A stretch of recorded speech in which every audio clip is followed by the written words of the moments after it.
There we go. All right. Hi, everyone. Hi again. My name is Marie Balolu, and I'm the program manager for the Global and Experiential Education Office. I met many of you during the orientation sessions, where I was able to sort of give a brief overview of our long-term abroad opportunities and our exchange programs. This session is more of a deep dive into long-term study abroad programs. So I'll be talking about the benefits of long-term study abroad, how does it work, how to apply, what are the sort of administrative steps to ensure that you have a seamless experience. As well as some other notes about the application process, deadlines, and then we'll talk about these specific partners. So I have a slide each. I have slides basically going over each partner in detail, detailing the term dates, some of the highlights of the exchange programs at those partners, and some other items. So before I get started, let me just confirm one thing. Can you see my screen? Yes? Okay, I see nods. All right, great. So I'll start flipping through these.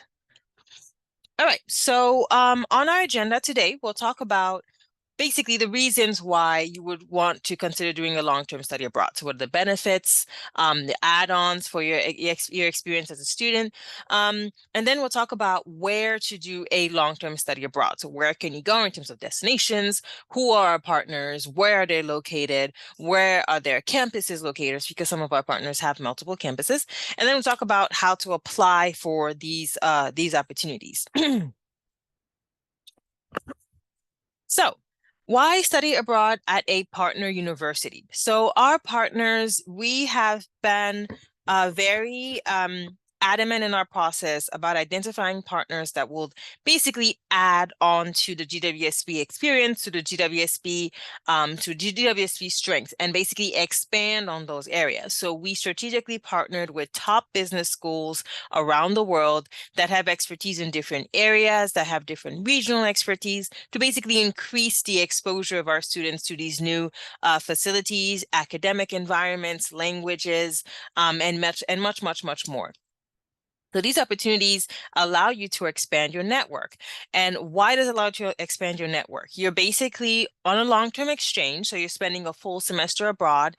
You're fully immersed in a different academic environment, depending on where you are. So you're spending time on their campus. You're networking with their faculty, you're networking with their students, you're expanding basically your contact network, and that has multiple benefits. It can help you, make, of course, new connections, new friends. It could also help with professional endeavors, including not only limited to sort of talking to people that might hire you, but also talking to people who can inspire you in multiple ways.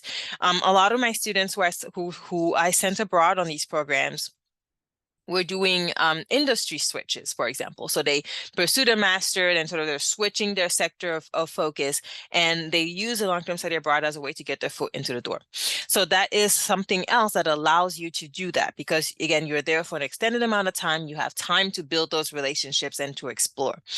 It allows you to build invaluable skills, because the honest truth about studying abroad is that you're going to be doing a lot of research, right? You're going to be very independent, because you're in a foreign institution. You're taking classes. You're going to have to get used to their system, right? Might be different from the GW course registration system.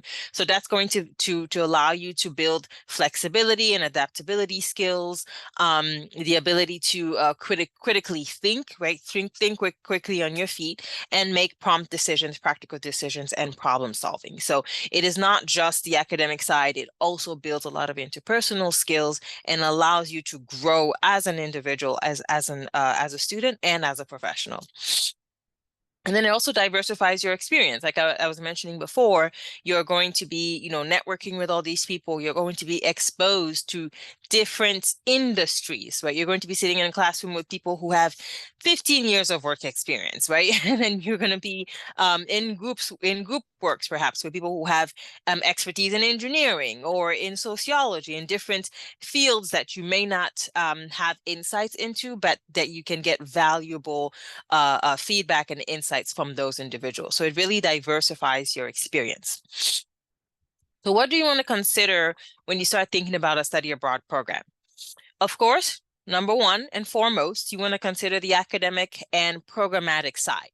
So what is your regional, national, or sector of exposure? Many students who do a study abroad already sort of know, okay, I want to focus on X region, right? I want to focus on X country because I want to expand my language skills for that particular country, or there's a particular sector that I'm interested in, and this one particular institution has a lot of classes on that one sector. Some other students, for example, try to get experience in a particular social structure, for example, that only exists at one particular partner because they're sort of part of one particular context. So many students have that focus. But there's also a lot of students who might not know, right? You might just be browsing around. You might be thinking, I want to study abroad. I don't know where to go. I don't know which one would be best for me. So that's one thing that you wanna consider. It's like, okay, where are the regional focuses? Where are the GWSP partners located in terms of regions, right? We have partners in the Middle East and Africa, North Africa region. We have partners in Sub-Saharan Africa. We have partners in all throughout Europe. We have partners in Southeast Asia, and so on and so forth. So you look at the regions, you're like, okay, which region would I be more interested in going? And then you start looking at the academic opportunities available at that partner, right? So if you're interested in I don't know, entrepreneurship, for example. You're thinking, oh, I want to look at entrepreneurship, for example, in a emerging market ecosystem, right? We have partners like IPADE Business School in Mexico, right? That's their areas of expertise. Or IAE in Argentina, that is also one of their areas of expertise. University of Cape Town in South Africa, or TAU in Israel. So you have multiple options depending on which sector you are particularly interested. Now, there's other sectors that are a little bit more general, like many of you might be management, right? Or marketing, and you're trying to just get a lot more or a bit more exposure. So most of our partners are very well rounded, just like GW. They kind of have classes in every single subject that you can imagine, and they have great offerings. So you're like, okay, but what should I be focusing on? Well, maybe there's a specific area of marketing that you want to look at. Maybe it's marketing specifically for luxury branding, right? That looks very different from marketing from other types of products. So do we have partners who specialize in that specific area? And those are the ones that you want to look at. So that's what I want to get you started to already thinking about, is not just the regional, national sector of exposure. You want to start thinking about academic opportunities. So what is your focus here at GW? What are you exploring? What are you interested in looking at more? What areas? So start thinking broadly about what areas you would be interested in having insights into. Now, the second point of consideration that you want to start thinking about is the practical and professional side. Practical, what is the cost, right? How much does it cost to do something like that? The answer is same as your on-campus experience, right? To study at GW, you pay tuition for a given semester, right? So if you're taking 3 classes of 3 credits each, you're paying 9 credits of GW tuition, right? And then you're going on campus and taking classes. And then other than that, you're paying for your housing, right? Perhaps you are sharing an apartment with another student, so you're paying for that. You're paying for your food and so on and so forth. That's the exact same thing that you're doing while abroad. You're just doing it in a different context. So the classes that you're enrolled in abroad transfer into your degree program. So we'll talk about transfer credits in the next slide. But the way we set it up on our end is that when you're on a GWSP exchange with one of our partners, you are actively a GW student. So you remain a GW student in that semester, and you're enrolled in a GW course that is specifically created and coded as a study abroad course. So in the system, we know that you're abroad, but you have your regularly generated tuition, right? So you have the 9 credits that you would, take on campus that still generates and still is billed to you through your student accounts. You pay for that bill by the deadline that our student account established, and then you go abroad. You're not responsible for any tuition and fees at the partner, except if you sign up for, I don't know, lab classes that have perhaps an extra fee that you would pay for. Or, if there's any optional activities that you sign up for, perhaps any fairs or stuff like that, that might generate additional costs. But other than that, for the actual academic experience, you don't pay anything extra at the partner. You only pay tuition at GW. In terms of other costs, yes, cost of living, right? But so you want to think about how much is housing, right? I have some estimates on the website. They differ, right? Some students might just need, a bed and a lamp, right? Other students might need a 3-bedroom suite, right? So depending on your lifestyle, that cost will vary. So depending on what neighborhood you're living in, how far you're away from the campus, are you close to public transportation, the exact parameters that you consider while you're in DC. So that's what you want to think about in terms of cost of living. How does it cost to live in a city like Copenhagen or Milan or Paris or Seoul, and so on and so forth? You want to consider timing. Timing is highly, highly crucial when it comes to long-term study abroad, because when you already start thinking about study abroad, you want to start planning at least a year in advance, right? That gives you time to plan for accommodation, because listen, it is housing, the housing, it is what it is. It is very hard to find housing in many of these cities. So you want to start way, way, way ahead. Start doing your research, already start building your building your experience on the ground. So you need to basically think about your degree plan at GW. What is your course plan for your degree program? There are specific classes, core classes, that you're required to take in order to graduate from your degree program that are perhaps only offered once a year, right? Maybe even a given semester. Maybe you can only take microeconomics in the fall semester. So that means that if you need to take that class to graduate in the fall semester, you cannot be studying abroad in the fall, right? Because that means that if you're away for that semester when that requirement is offered, you come back in the spring, you'll have to stay an additional semester to catch up. So what I always tell students is you always want to have an idea of what is in your degree plan, what are the classes that are required, what semesters do those classes occur in, so that you can plan around and have your study abroad. So now if you have all of your core requirements cleared and you're like, okay, spring is the time to go, then spring it is, and then you plan a year in advance. Same thing for the fall. Couple things about timing. What other things you want to think about? You want to think about graduation, right? If you want to walk graduation, that is always in May, third week of May. If you want to be here for that, you might want to consider doing a fall study abroad, or if you're studying abroad in the spring, you might consider those partners who have condensed format semesters or a trimester, perhaps starting in January, ending in March. That way you're back for graduation, right? That's some things that you can start thinking about. Some students have made it work where they were abroad from February to June. They came back, right? They flew back to the US for commencement for a week and then went back to finish their semesters. That depends on your personal budget, your personal financial means, and sort of the schedule of classes abroad, right? So because you can't be missing your finals, for example, to come back to attend graduation. So that's one thing about timing. If you are an international student, timing is highly, highly important for you, because if you want to take advantage of optional practical training, right, which is an opportunity available for our F1 students, you cannot be abroad in the last semester of your program. So if you are graduating in May 2025 or 2026 or whatever, you cannot be traveling abroad in that semester, because the OPT application process, it opens up in a 90-day window before the expiration of your document, and you have to be inside of the US in order to apply. So you cannot be abroad to apply for OPT. You need to be in the US.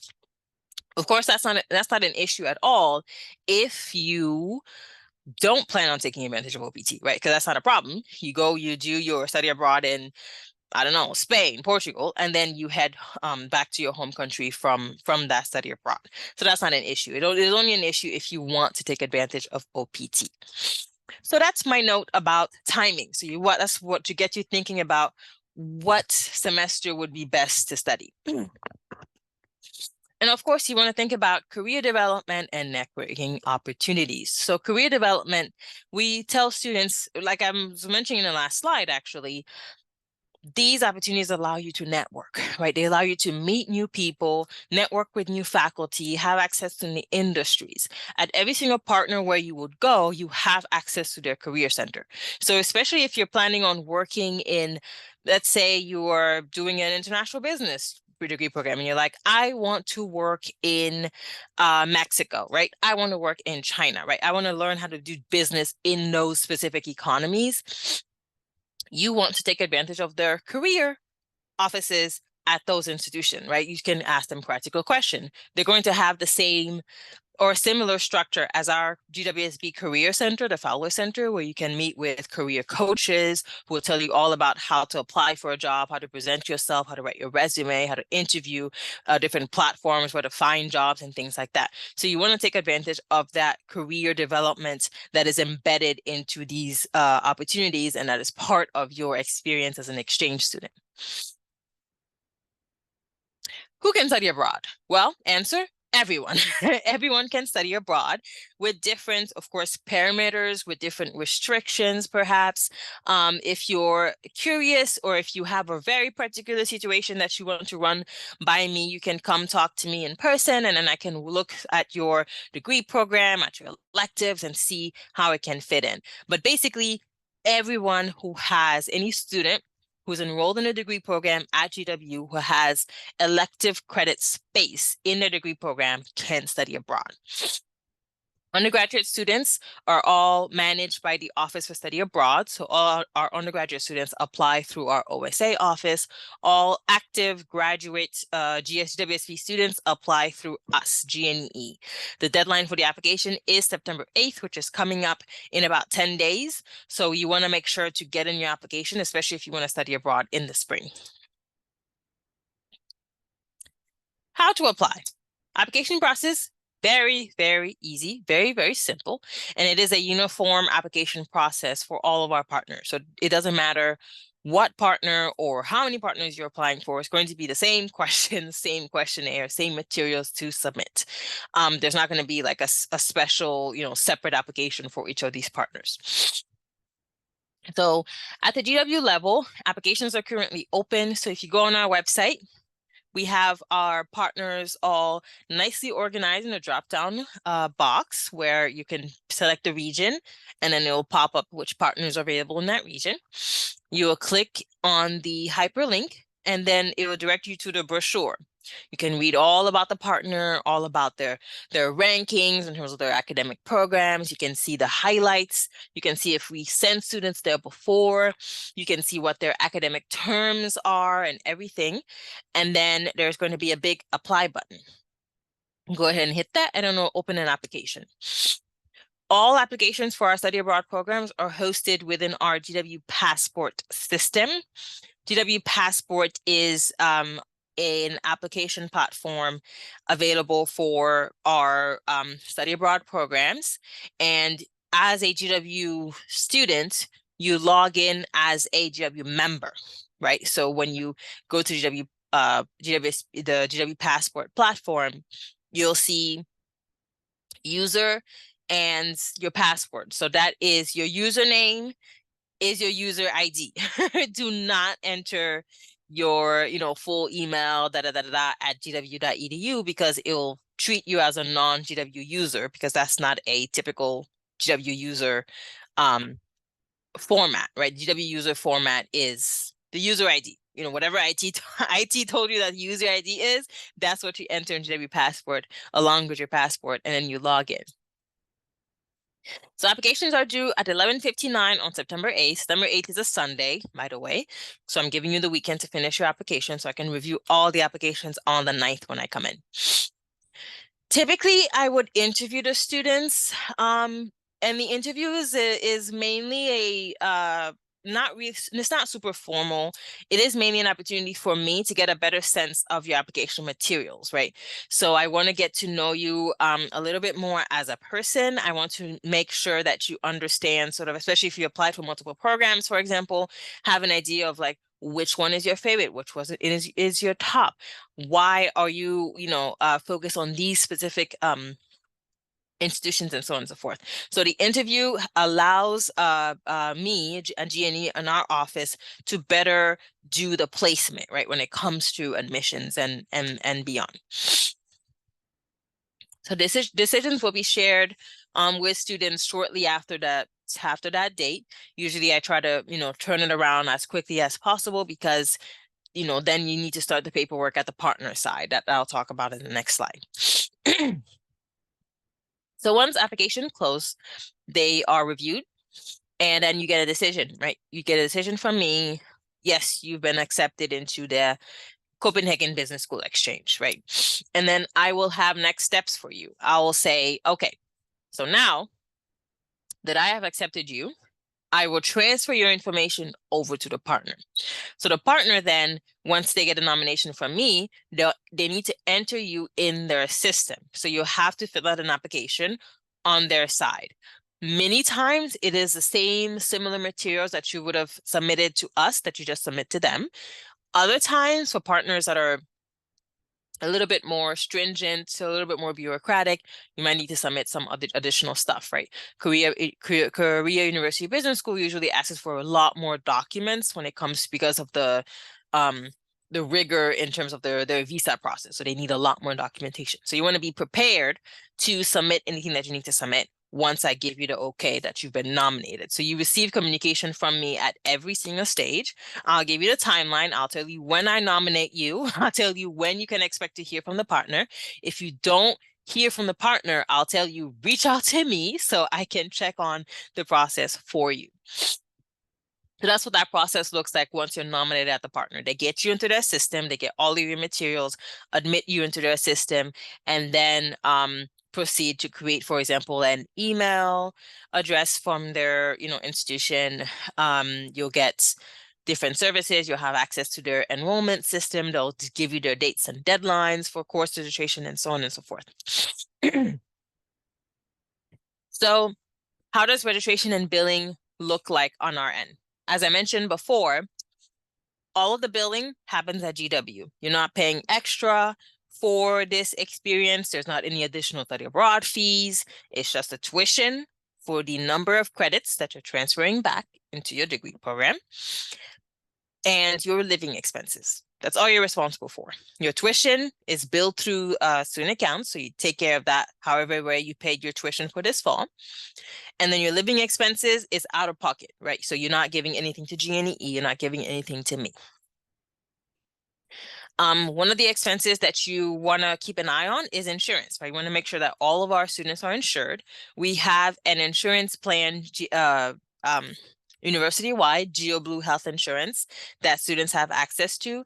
It is very, very cheap, and then the coverage is very expansive, right? So you have access to it's like $2.63 per day, and then it gives you access to like I think $150,000 like cover or something like that. So very, very extensive coverage. So you do your own registration into GeoBlue Insurance because you know sort of what dates you'll be abroad. Other than that, you'll have access to a platform that we call Cultural Navigator to help you with cultural training. It's a very helpful tool. I'll show you how to use it. And then one of the most important pieces of the study abroad is your petition to transfer credit, because that's how you get credit for your experience and not just about, coming to me, getting nominated and registering at the partner. You want to make sure that the courses that you're taking abroad can transfer into your degree program. Just so you know, you cannot travel abroad without your advisor's approval. So that's where that petition comes in game. Your petition is approved by your academic advisor because they need to look at the classes that you're taking and basically say, yes, this will count as an elective. Yes, this will count as, a selective or whatever, and you're good to go.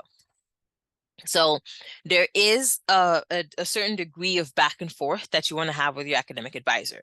Back and forth meaning, especially if you're perhaps a dual degree major, or if you are a STEM designated MBA student, those are, specifically sticky potentially sticky points where you want to have a conversation with your academic advisor from now on. It's like, how do I make this experience work for my joint degree or for my STEM MBA?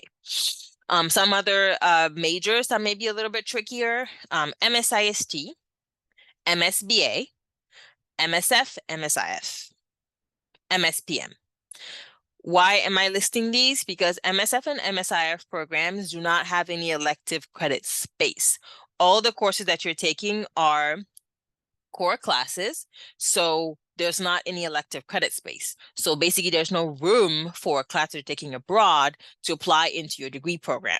So if you're an MSF or an MSIF student, you're really going to be tight on, you want to be basically sure that you want to do this because it will be mainly out of pocket. You're going to be paying for tuition credits that you cannot apply towards a degree program. For the MSPM program, for example, it is a STEM degree program, so all of your courses have to be STEM related. And the STEM designation is very particular, so you need to get like all those courses approved by your academic advisor before you're able to study abroad. So those are some of the items that you want to think about, right? When you're already started thinking about study abroad, when you're having the conversation with your academic advisor, it's basically like, okay, can I study abroad? Like, how many elective credits can I transfer into my degree program? All right, so let's see some additional notes. Study abroad does not mean that you need to know the local language. Knowing local language is a plus. It is not a requirement. All the classes that you're taking are going to be taught in English. So many of the partners will have, for example, a specific selection of classes that you can pick from. Others will be like GW, where it's like you can take any classes that you want, but they will basically communicate that to you in advance so you can basically get to like look at their roster and see which classes you're interested in taking. Some partners will offer you the option if you have expertise, for example, if you're going to France and you speak French, right? It's like, oh, can I take this class? It's not offered in English, but I'm fine in French. I can take it in French. That might be an option. So it'll give you perhaps a few additional options, but it's fine. Yeah, English is perfectly fine to do a study abroad. The minimum enrollment is 9 credits, so you need to be enrolled full-time, right? Same way at GW, you need to be enrolled full-time when you're studying abroad because you're there primarily as a student. I can make exceptions if, for example, your degree program only has perhaps 6 elective credits. So you can't take 9 because then you'll be overpaying, right? I'll work with you and help you create a petition to a policy exemption paperwork. Advisor approval is required for credit transfer. Again, your advisor needs to sign off on your petition, make sure that all the classes that you're taking are good to go. You can transfer up to 15 credits. That is the setup that we have with these agreements with our partners. But many of our degree programs have much less than 15 credits, right? So if you're an MBA program, you can take 15 credits worth and then transfer those 15 credits back into your elective credit space. If you are at MSIB, you might only have 6 or 9 that you can transfer back. So it really depends on your degree program. Last but not least, only the credits will transfer, not your grade. So the grade that you get abroad doesn't affect your GPA because that doesn't transfer. However, you still need to pass the class in order for the credits to be transferred. 2 different things. So because these courses do not apply towards your GPA, the university wants to make sure that you're not just not studying while you're abroad and then transferring credits, right? So you need to pass all of the classes, all the coursework with the equivalent grade of a B grade at GW. So it depends, the equivalency is different from partner to partner depending on their grading scale. For example, French partners typically grade over a scale of 20. So the passing grade is an 11. So if you have 11 out of 20 at a French partner school, that's your B grade. If you have a 9, that's not a passing grade.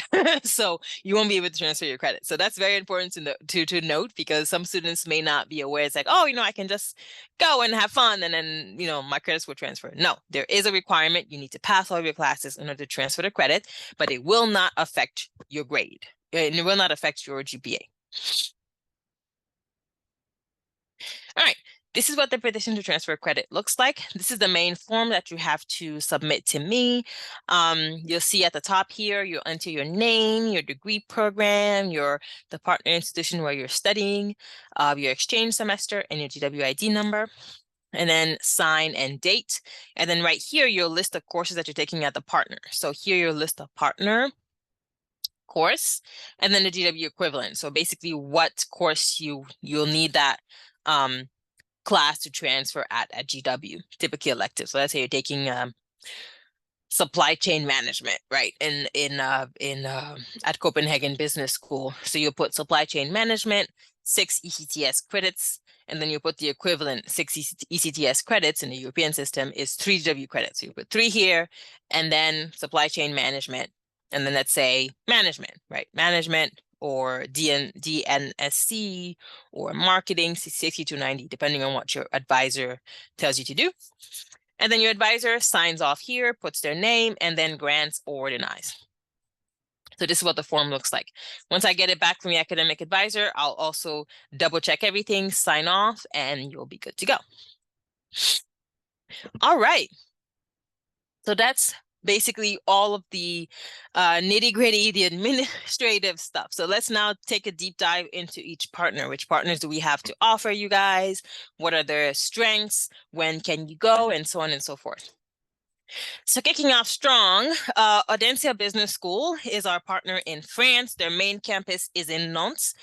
They have an executive campus, but if you're doing an exchange program with them, you'll be on their main campus in Nantes. So they have MBA and specialized master's programs. So they have, management. They're strong in management and marketing programs, but they also have a lot of they have a master's program in sustainability, for example. So that's also available. Their strengths are in responsible management, info systems, social impact, and sustainability. They offer a full semester exchange, so in the fall or in the spring. The credit equivalency that they use is ECTS, which is the European credit rating system, and it's 2 ECTS credits is 1 GW credit. So if you take a class there and it's like 6 ECTS, that will be a 3 credit transfer. They have free French classes for exchange students. So if you're interested in learning about the language, you can sign up for those classes. If you're interested in Audencia, but you don't want to spend a full semester there, they also have short-term opportunities over the spring break and the summer. So spring break programs will be announced next week. So if you're interested, you can apply perhaps for a short-term program in the spring, go there for a week, check out their, facilities, and then decide whether you want to do a long-term abroad there or not. Bocconi University is located in Milan, in Italy. They have, so both our MBA and specialized master's students can apply. They specialize in luxury brand management, strategic management, and economics and finance. They're really strong in those areas. They also offer a full term exchange in the fall or the spring. Their fall term starts, I think, early September, ends mid-December or so. And then their spring term starts in February and ends in June. They also use the European credit system, so 2 ECTS equals 1 GW credit. They offer Italian language courses, but you'll have to pay a small fee. Usually they're condensed crash courses, so they're like before the semester starts. So if the semester starts in early February. If you want to take their intensive Italian, you have to go there like early January because they have like 3 weeks of intense Italian. Copenhagen Business School, or CBS for short, is our partner in Denmark. They Both of our MBA and specialized masters can apply. Their strengths include interdisciplinary studies and research, social responsibility, financial risk management, innovation and sustainability. They also have a lot of classes in supply chain management as well. They offer full semester exchange in the fall and the spring. Their dates typically mirror the GW semester, so like mid-August to mid-December for fall and mid-January to mid-June for the spring. Also use the ECTS credit system, and they offer Danish language courses for a fee. If you're interested in Copenhagen but don't want to spend a full semester there, they also have a short-term program in the spring break. Again, applications will launch next week. You can watch out for an email from that. Or you can also do a summer, which the summer they have 2-week options, 3-week options, 6-week options. So they have some options there. The Chinese University of Hong Kong. They are our partner in Hong Kong. Both of our MBA and specialized master students can apply. Their strengths include entrepreneurship in Asian markets. They're one of the longest established Asian MBAs, so they're like one of the strongest, highest ranked MBA programs in the region. They also have focus on hospitality, IT, accounting, marketing, and finance as well. Their exchange terms are this is like one of the examples when I was talking about timing, right? Their terms are shorter than our semesters, right? So their term 1 is September to October. Yeah, no, September to November. And then their term 3 is March to June. It's shorter, but it's still the same like amount of coursework that you'll have access to for the less amount of time. The credit equivalency is 1-to-1. So if you're taking a 3-credit course at CUHK, it will transfer as a 3-credit course at GW. Their language center offers Mandarin and Cantonese. You can sign up for a fee. Some classes are credit bearing, others are non-credit bearing, but as a rule, you cannot transfer language classes into your degree program. So language classes do not transfer, only business classes do. They offer 8 to 10 classes over 3 months at the Chinese Language Center. So you can take some classes during the semester, or there's some that you can take before you go into your term. EDHEC Business School is another partner that we have in France. They have 2 campuses, one in Lille and the other one in Nice. Their Lille campus is more focused on business management subjects, while their Nice campus is focused on finance classes. So you cannot do both campuses. You have to pick either one of the campuses because they have different course subjects and they're far. So you can't commute, be at Nice one day and then Lille the other day. So it has to be either or. So strengths includes, like I mentioned, Nice is finance, economics, and risk. Lille is business management and marketing. Full-length semester in the fall and the spring. They use the ECTS credit system, and they have free French language classes for exchange students. They also have a short-term option over the summer. It's highly competitive. It's on the business of luxury, but it's also an option if you're interested in doing a shorter program with them. ESSEC Business School is located in Cergy-Pontoise, which is just about 45 minutes outside of Paris. So it's very easy to get to. They focus on luxury brand management, health, hospitality management, and agribusiness and entrepreneurship. They also have those term semesters. So they have term 1, October to December, January to April, and April to June. Excuse me. They also use the European credit system, just 2 ECTS equals 1 GW credit, and they offer free French language classes for exchange students. They also have a short-term exchange available in the summer, but it's available on and off. So it wasn't offered last summer and may be offered this summer. One highlight about ESSEC is that they have a LVMH chair in their spring terms that a lot of our students do apply for. All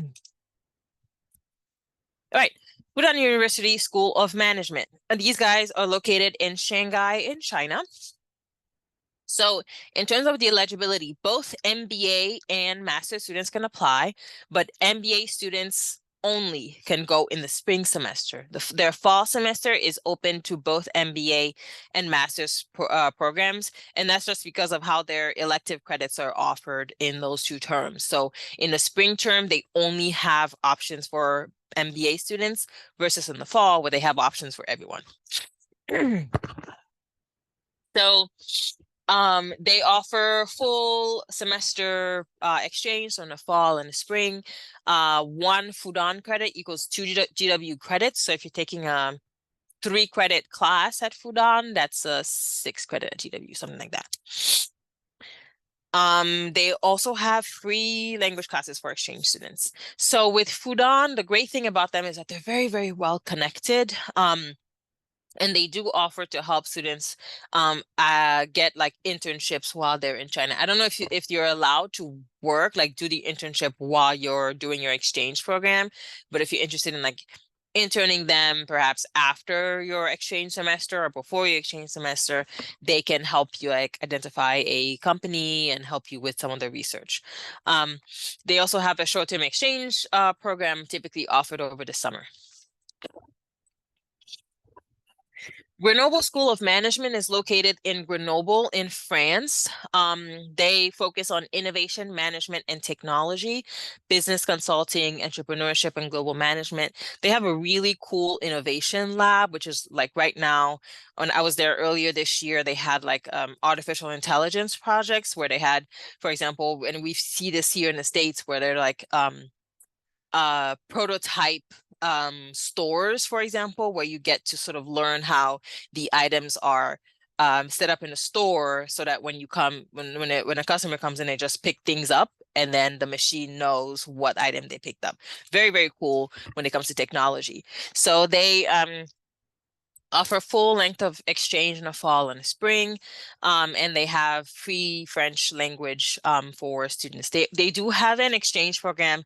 It's not going to be over the winter break this year, it'll be over the spring break, but you should check it out if you're interested in their in technology management in the European business environment. IAE Business School is only limited to MBA students only because we only have that exchange agreement with the MBA program. So only MBA students can apply for this opportunity. They're located in Buenos Aires in Argentina. They were in Pilar, but they moved their main campus to Buenos Aires now. So that's where the main campus is.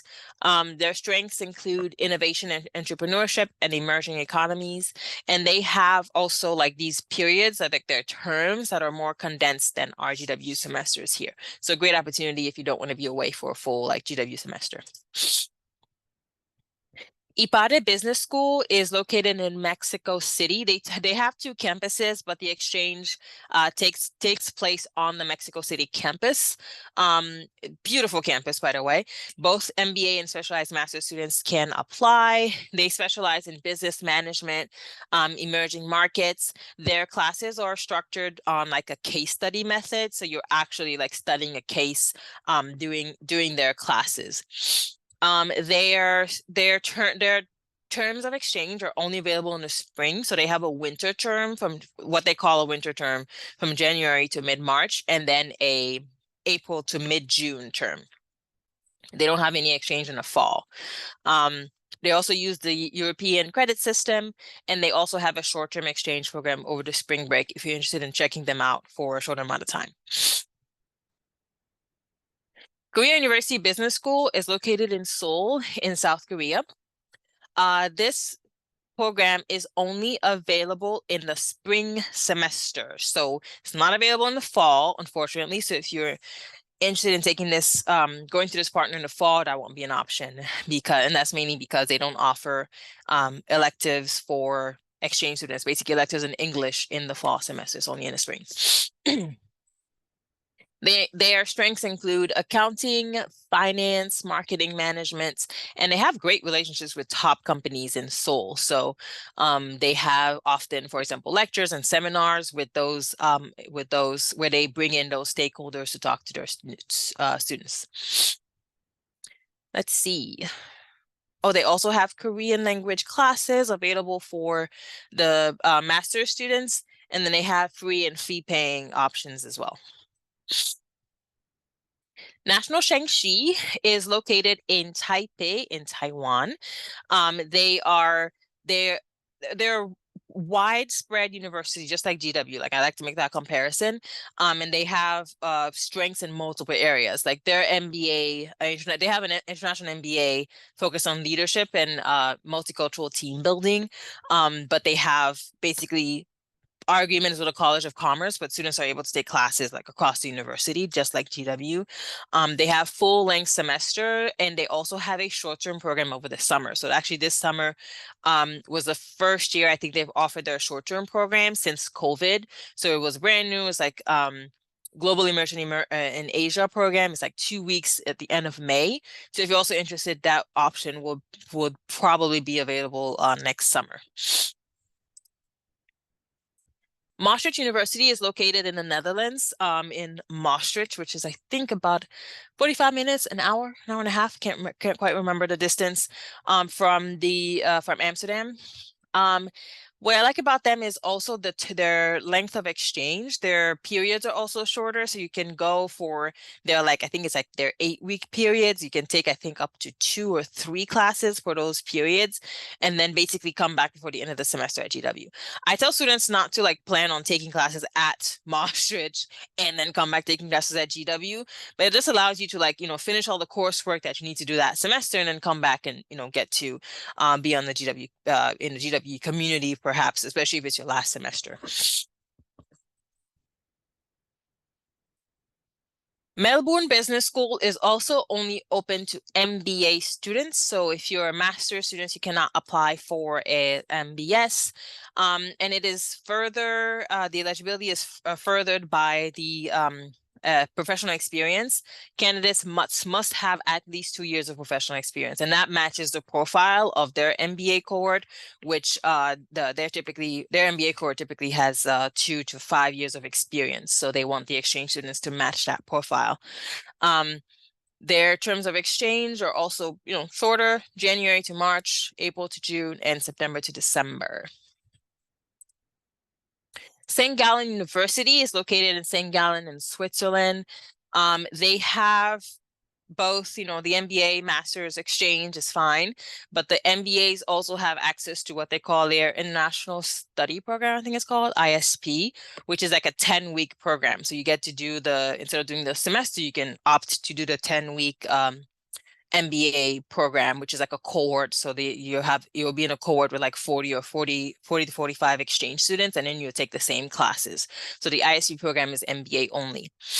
So this is one of the top 10 business schools in Europe. I think they were number 2 or something this year. And then number 1 or number 2 top in the Masters in Management program as well. Let's see. TAU, College School of Management, located in Tel Aviv, Israel. This is also an MBA only program, and they focus on entrepreneurship and high-tech innovation. They're only open for the fall term, so you can't study there in the spring, but you can apply for a fall term with them. University of Cape Town. They're located in Cape Town in South Africa, also MBA only.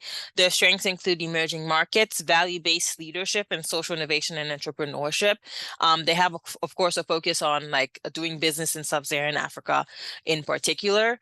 And they are quite strong in those areas. They also have a lot of conferences available for students, conferences, and because they have some social centers that have 1 week, conferences or seminars that students can opt to go to, or they allow the students to go to. Okay, so that sort of goes through the list of our active partnerships that we've, sending students to, receiving students from. And then we have these couple partners that we still have active partnerships with, but for one reason or another, we can't send students there. So the exchange is currently on hold, but we still have active partnerships with these institutions. So Koç University is located in Istanbul, Turkey.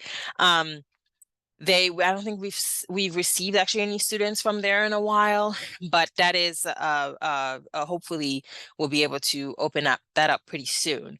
We also have an active partnership with the American University in Cairo. We're located in Egypt, and the European Business School in Österreich-Winkel in Germany. So we're actually phasing out of this partnership, so it will no longer be available, but we will have another partner in Germany, hopefully in by the next academic year. So application process. So I've already talked about in terms of like when things are due, this is more what you need to submit. So there's going to be an online application. Again, very simple. There's not a lot of things that are hard in there. I tell students to focus on that statement of purpose. Tell me why you want to go to a particular partner. If you're applying for multiple partners, don't just copy and paste the same essay. Like, make it different. Tell me like why this specific partner. Tell me why it will make a difference in your professional, personal life, what connections you have with the country, things like that. Because something that I did not notice when I was going through these, what did I not say, was the number of spots available for partners. Many of these partners, I'm only limited to 1 or 2 people. So if there's 4 people applying for one single partner, I can't send all of the students to that one partner. So that's why I tell students apply to multiple partners. That way you increase your chances in getting at least one partner for an exchange term. So there's going to be a quick interview. It's not, again, nothing formal, just for me to get a sense of your application materials. And then you'll be nominated to the partner formally. So you'll basically be nominated with the GW endorsement. And then the partner will have an application on their end. So you need to basically complete the administrative steps to be in their system, to be enrolled in their system as a student for the semester, and then be able to enroll in classes. And then you'll have an official documents from the partner in terms of their acceptance documents and stuff that you use to apply for your visa, because all of these opportunities you'll need to apply for a visa. So you need to submit your applications to us by March 15th if you're applying for a fall or priority spring of the following year. For spring 2025, the deadline is September 8th. You need to get your applications in by then. Billing and financial aid, as I mentioned, you don't pay anything at the partner. Everything is paid at GW. There's no additional cost for study, exchange. There's no exchange fee or whatever. It's just tuition for the number of credits that you're transferring back to the institution, and then your cost of living at your destination. If you need additional financial aid to cover that tuition, you can basically apply for additional financial aid. If, for example, loans or scholarships, you can apply, not our office, but through the Office for Financial Aid, and basically telling them that you're studying abroad, you're taking this number of credits, and then it will be, it will be considered. All right, quickly about the student experience. So this is a quote from our student who who studied in at IPADE, I think, in Mexico City back in 2015. Basically, showing you sort of what the experience looks like from the perspective of a student, studying there, and what it means to really be immersed in those types of environment and what the learning opportunity is. You can read more on our blog. We have a blog where we have posts from students on short-term programs, but also students on long-term programs. So I encourage you to go there and then check those out too. They're great reads. And then, as I mentioned, we send students abroad. So just this year, these are the students that have studied abroad and are going abroad in the fall. So Jose and Rebecca were in Korea and ESSEC in France, Korea in South Korea, obviously, Korea University Business School and ESSEC Business School in the spring. So they wrapped up their semester, they're back, and they're going about their lives here in DC. Muncie, Alvin, Caitlin, Anish, Pochun, Bradley, Ty, and Tram are off. And they've officially arrived at their destination. And then many of them already kicked off their semesters. Others are still settling in. But if you want to be connected to any of these folks to ask them about their experience, how it is abroad, feel free to reach out and we'll make those connections. So as much as we send students abroad, we also receive students from these partner institutions. So just this year, actually this fall, all of these students are here this fall. They just started the semester. You'll be able to meet with them, chat, ask them about their institutions, and they'll serve as your guide, especially if you're interested in studying at these institutions. So we have students from Copenhagen Business School, EDHEC, Grenoble, European Business School, University of St. Gallen, Fudan, Bocconi, IPADE, Tel Aviv, KUBS, ESSEC, and Maastricht. So if you're interested in meeting any of these students, they will be invited to our GNE Services Fair, perfect transition, on Monday, September 9th. So I encourage you to come to this session to get to meet some of these folks, talk more with our team members about opportunities, and get to know more about these partners and the opportunities, and perhaps ask more questions. So connect with us on social media, our blog, website. We're active on LinkedIn and Instagram, and always open for questions and anything else you might need. So on that note, this comes to the conclusion of the session, perfectly on time, 1 p.m. So, but I'm here, for some additional time. If you have some questions, I'm happy to stay on for a little bit longer. But it was great to have you guys in the session. Those of you who are here, feel free to stick around if you have questions. I'm just going to stop the recording for now, and then hopefully see many of you at the GNE Services Fair. So thank you for joining, and hope that you will consider studying abroad in the spring semester or in future semester. Feel free to reach out to us with questions and make an appointment with us if you need it. All right.